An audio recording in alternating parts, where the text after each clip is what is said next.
Opportunity alert! I'm calling all Messenger and TikTok users na gusto pong kumita daily or weekly kahit nasa bahay lang. Pwede mo gawin part-time or full-time.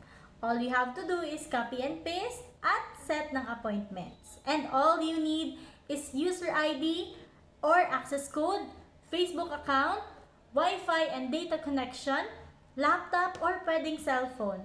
So home-based lang siya and more chat, less calls, pero hindi po ito call center and hindi mo kailangan ng experience dito kasi meron tayong trainings. At open to all, especially those who are willing to learn. And possible income po dito is 1,000 to 3,800 a day or more. Depende po yan sa effort mo. At you may avail our free online webinar. Payout po namin is via BDO account. Important note, business po ito. So if